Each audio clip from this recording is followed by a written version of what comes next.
I want to personally welcome each and every one of you that have stumbled across the True Crime Universe podcast.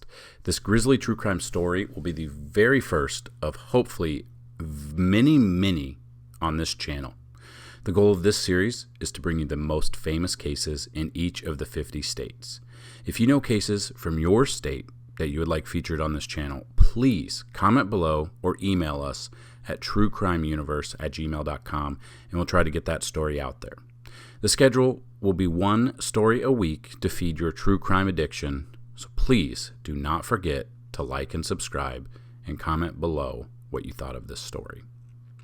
The first story in the true crime universe will be the Coulthurst family murders, which is also known as the investor murders, which took place in Craig, Alaska. I'm going to start this off by reading the People magazine article posted September 12th of 1983. You can find the article in the description of this video. These were the facts, the mindset of the detectives, reporters, and basically the general public back in 1983 when there was no social media. There was a very limited way of obtaining news. Like a creature from the night, from some bloody B-movie, he was a menacing presence in the pre-dawn darkness of last year's Labor Day. Scores of fishing vessels were tied to the weather-beaten docks of the little Alaskan harbor, the hum and clank of their auxiliary engines creating a blanket of sound to muffle his movements. The Indian village of Craig, Alaska, a rustic outpost in the wilderness of Prince of Wales Island, slumbered just beyond the den of the harbor, its bars and liquor stores shattered, its muddy streets deserted, and its 600 residents unaware of the lone hunter stalking its prey. Silently, the man crossed two boats and boarded the investor, a 58-foot Persineer that had docked in Craig only that afternoon. Armed with an automatic weapon, either a pistol or a small-bore rifle, and the element of cruel surprise, he killed all 8 people aboard within a matter of moments. His victims included the investor's owner, Mark Coulthurst, his pregnant wife, their 4-year-old son and 5-year-old daughter, and 4 teenage deckhands. When 3 groggy, hungover fishermen noticed the investor slipping out of the harbor at 6 a.m., they had absolutely no inkling of the gruesome cargo it carried, and no idea that the man in the wheelhouse was anyone other than Coulthurst, the genial skipper from Blaine, Washington, whose 28th birthday they had toasted the previous evening. It was the biggest mass murder in Alaskan history, but it would not have been detected for another 2 days and remains disquietly unsolved 1 year later. The killer dropped anchor in a quiet cove little more than a mile from the docks and returned to Craig in the investor's skiff sometime before 8 a.m. He remained in the vicinity all that day and the following night. The next afternoon, with chilling boldness, he returned to the investor in the skiff and set fire to her. Leaving the scene, he calmly assured 2 fishermen who had seen the fire that the people on board the investor were not in any danger. Then he continued back to Craig. Putting in at the dock, he casually offered to lend the skiff to anyone who wanted to get a closer view of the blazing boat. As he walked quickly away, never to be seen again, bystanders assumed he was a crew member rushing to summon help. The fire eventually burned for 42 hours, but was briefly brought under control that evening, long enough for the bullet wounds to be discovered in the first 4 charred bodies recovered from the boat's smoldering galley. "We knew it was homicide right away," said Alaskan State Trooper Bob Anderson. "We sealed off the island and asked for assistance. But the troopers also made a serious error. Intent on keeping people away from the scene of the crime, they ignored the danger that the fire would rekindle. We told them that it had started again, but they told us to leave it alone," says Greg Johns, a skipper who had joined the effort to save the investor. "What really gets me angry is that we could have put the fire out then." While the investor was rapidly becoming a crematorium, incinerating the 4 other victims and all physical clues, police and dozens of volunteers vainly searched for the man in the skiff, a white male stranger in his early 20s, about 5'10", of a medium build with straight brown hair and a sallow, pockmarked complexion.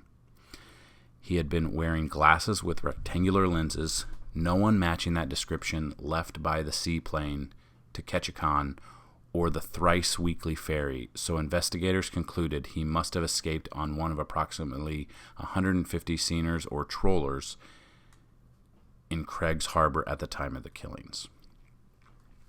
With the investor now burned to the waterline, police grimly sifted 2 tons of soggy ash through fine mesh screens to extract the human remains, a single tooth and 10 pounds of bone fragments. Pathologists identified the first 4 bodies recovered as those of Coulthurst, who had purchased the $850,000 seaner the previous winter, his wife Irene, 28, their daughter Kimberly, who was to have started kindergarten that week, and Coulthurst's cousin Michael Stewart, 19, a sophomore at Washington State University. Later identified were the remains of Jerome Keon, 19, a Seattle University honor student, also from Blaine, who had been recruited to the investor crew only the week before. The other victims, all burned beyond recognition, were presumed to be Dean Moon, 19, a former Blaine High School football star, Chris Heyman of San Rafael, California, who had have been 18 the day the investor burned, and little John Coulthurst.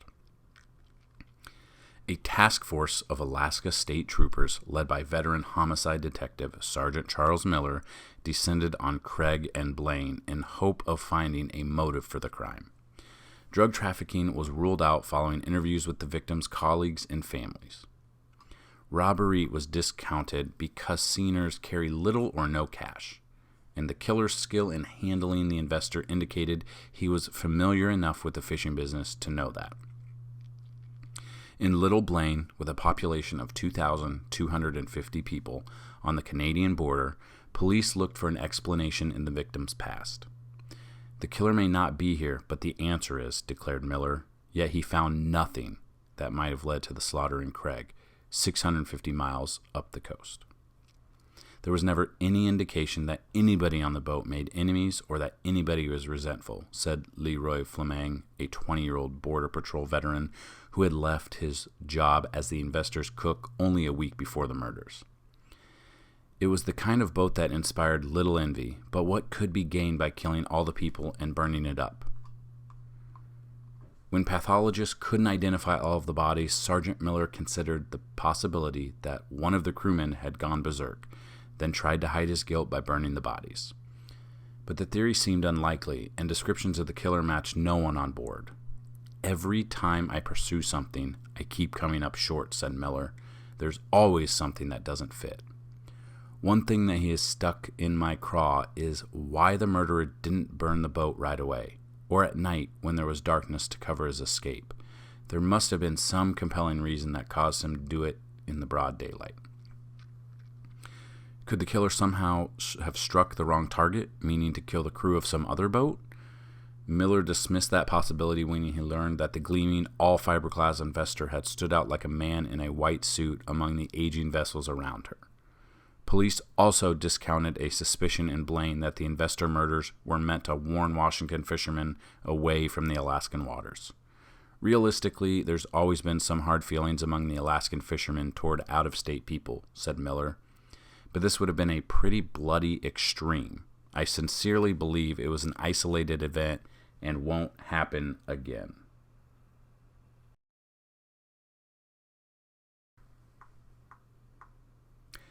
Such assurances were little consolation to Blaine, a close-knit fishing community unaccustomed to the daily violence of America's cities.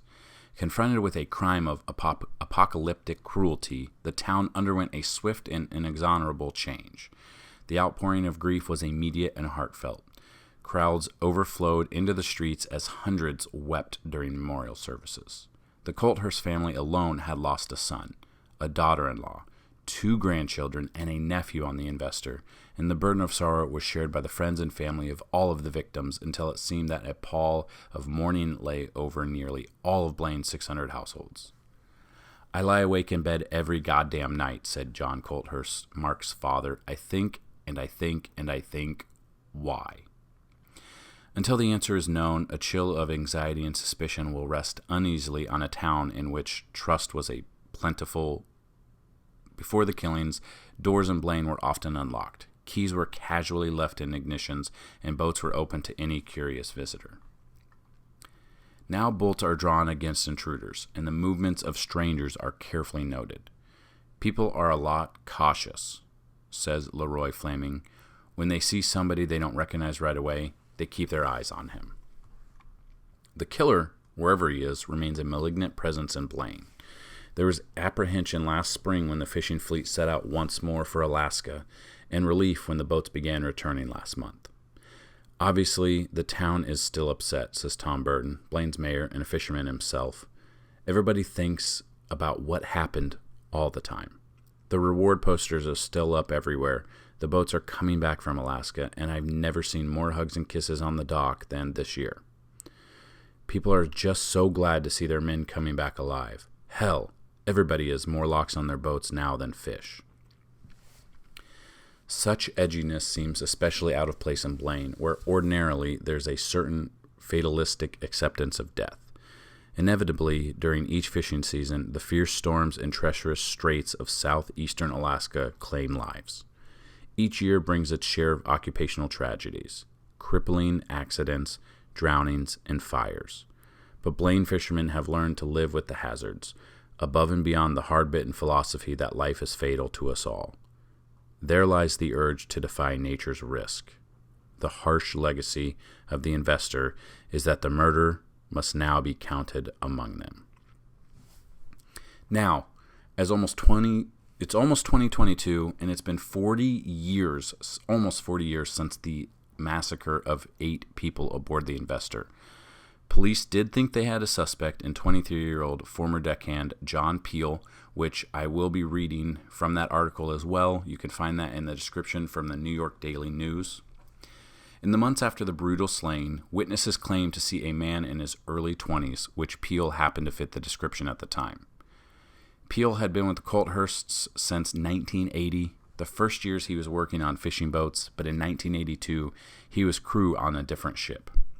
Peel had also dated Coulthurst's sister in the past.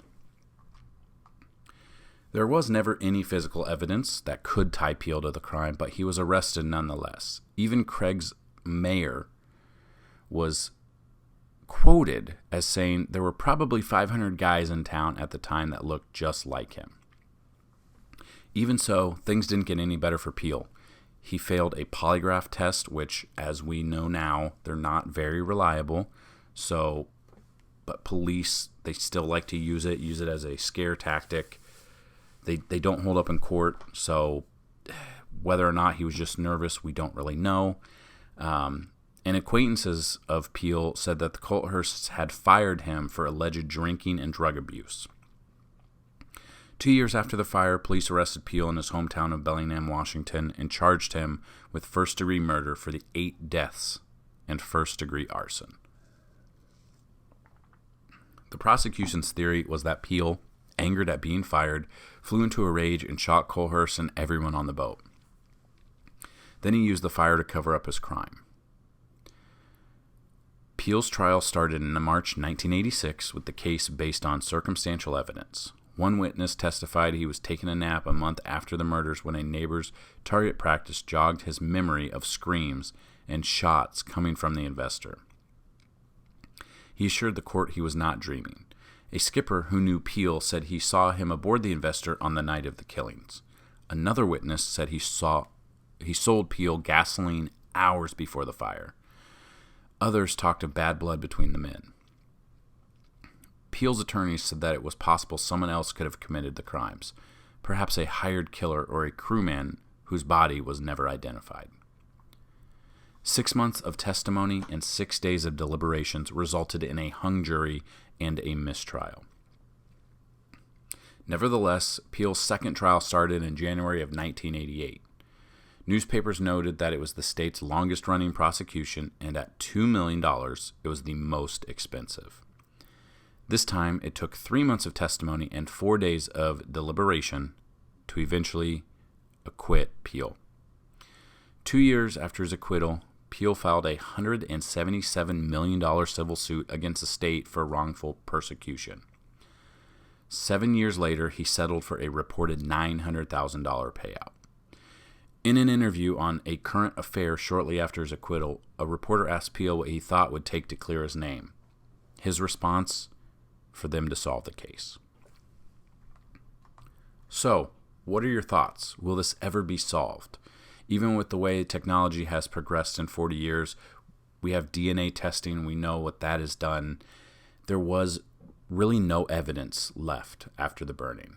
There just doesn't seem to be any light at the end of this tunnel unless someone makes a deathbed confession, which has been known to happen in the past.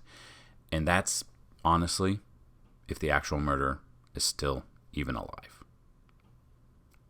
So, there you have it, the very first podcast, the very first true crime story here at True Crime Universe. Let me know your thoughts. Who do you think did it? Do you think it was a random act? Do you think it was Mr. Peele? Will we ever know? And don't forget, if you have stories from your state, your hometown even, please let us know, either down below, or you can email us truecrimeuniverse@gmail.com, and we will dig into the story. And if it's really, really good, we'll make another story with that state. So please feel free to let us know what you thought of this, and subscribe if you have not. Thumbs up if you can. Every little bit helps, and hopefully we're able to curb your true crime addiction just a little bit. And don't forget, come back each week for a new and exciting story.